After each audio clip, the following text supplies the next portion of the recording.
Manchester United 3, Real Betis 2, another trophy for Erik ten Hag. They all count. This one's the most important, the Snapdragon Trophy. Yes, the Snapdragon one, right up there with the Bangkok Trophy in Erik ten Hag's first season. I don't care. I count them. Four trophies in what's this? 3 seasons. Oh, he's a serial winner, isn't it? I joke, of course. We take it too seriously. Manchester United win the game, and a really encouraging and actually exciting 60 minutes from a team that actually before kickoff left a little bit to be desired. Obviously, the mood's quite flat because of the injuries and the news about Lenny Yoro being out for up to 3 months, Rasmus Højlund being out for 6 weeks with his ankle injury, and there was a bit of a downer on everything that was going on, particularly I think after the way that the game sort of panned out with Arsenal at the weekend too. But what we did see for 60 minutes of this game was Man United looked really, really sharp, really fit, really intense, really aggressive, good pressing. And actually what we've seen is, I think, a front three in this game that, depending on, I guess, the future of Jadon Sancho, if he stays, if he goes, if he does stay, I see a front three here that can do a lot of damage. And if we go through them individually, I think you see Amad Diallo, who throughout the whole pre-season has looked really, really sharp. And Erik ten Hag, the Manchester United manager, said it himself, didn't he, after the Rangers game in which Amad scored, when he said, this has to be Amad's season, this has to be Amad's year. And he was asked about it in his press conference about, was this going to be his year, and take it steady, take it one game at a time. But he does look really sharp, and these defenders on these preseason games are struggling to keep up with him. It's almost actually, whilst concerning given our injury record, it's almost like a backhanded compliment in a way that he gets fouled so often because they just can't keep up with him. He was a threat the whole game, gets his goal. It was good play from Harry Maas. Gets a bit of fortune down the left-hand side. Bellerin goes to slide tackle, actually plays it off his own player, and Maas puts the ball into the box. A couple of deflections, but the finish by Amad is a real top finish. So there's Amad Diallo on the right-hand side, Marcus Rashford off the left. Of course, he got Manchester United's equaliser for a penalty that was dubious, to say the least.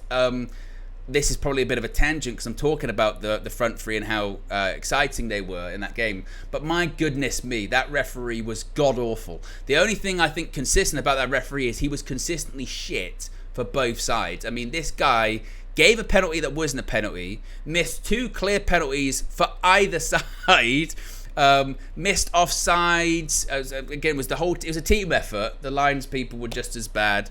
And that's been a bit of a recurring theme on this US preseason tour, is the officials are terrible. Not to say that they're much better in the Premier League. It's not a competition. It shouldn't be a competition of how bad you can be. But my God, I think we're fortunate Rashford didn't get injured. He looks to be fine. He's walking around on the pitch with the team after the game in San Diego. But he got absolutely stamped on. The referee went, no penalty. Just madness.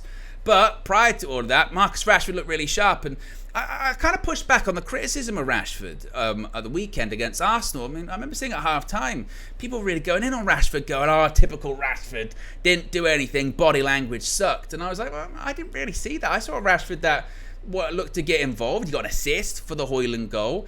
He was involved in the opportunity for Amad against Arsenal at the weekend, and I think he's got the bit between his teeth. He's looked pretty sharp. I know there's always a thing with him that he's one of these names that if United aren't playing well, it's straight away, Rashford, your fault. But he looked really, really lively today. And actually, I think the most encouraging thing with Rashford was he was smiling in the game. He was smiling. Second half, maybe he was trying things that could have maybe taken an extra touch. He tried to play Sancho in, one touch kind of over the shoulder.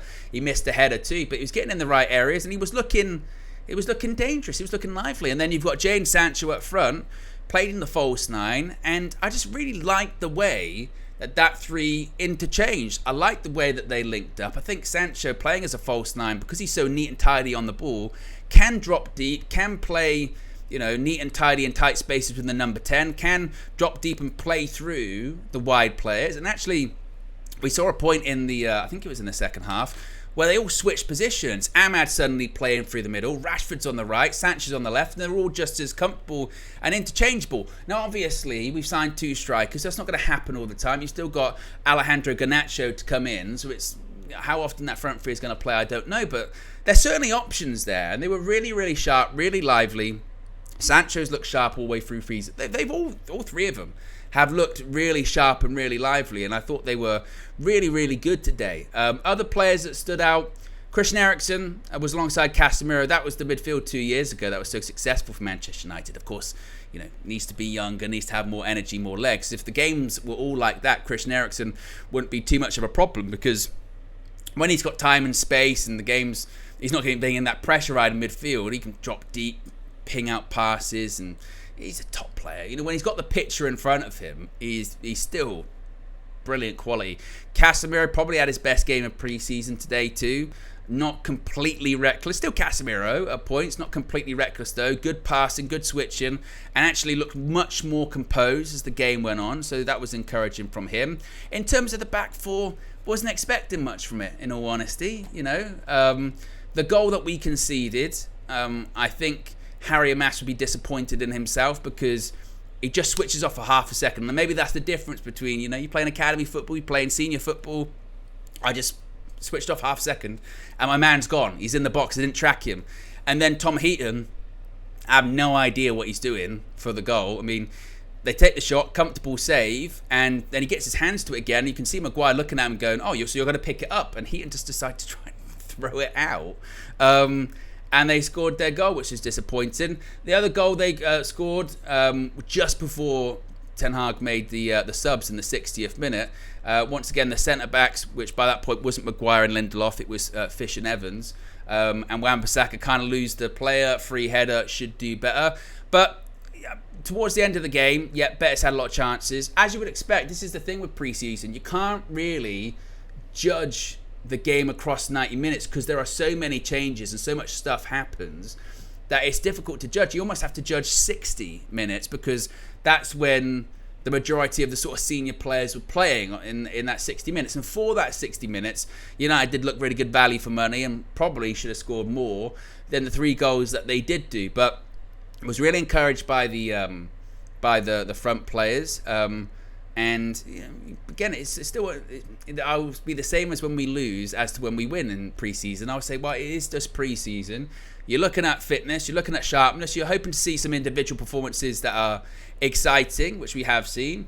You're hoping to gradually get a little bit sharper. Manchester United are never going to be the complete package in pre-season because they don't have the complete package of the players available. It's always going to be a little bit not great and a bit stop-start, and lots of teams are not getting total results because they didn't have their total squads as well. So you have to take it for what it is, which is pre-season, an exercise to get game time, get match rhythm and get fit, and hopefully be ready for the start of the season. Obviously, with the news about Lenny Yoro and Rasmus Højlund, you would hope that's the catalyst to speed up in the market. Now that the pre-season tour is only got 1 game left, the game on Saturday in South Carolina against Liverpool, maybe things will start to speed up again on the transfer front. We shall see. But encouraging signs today, and hopefully more of the same against Liverpool on Saturday. I'm out of here. Peace.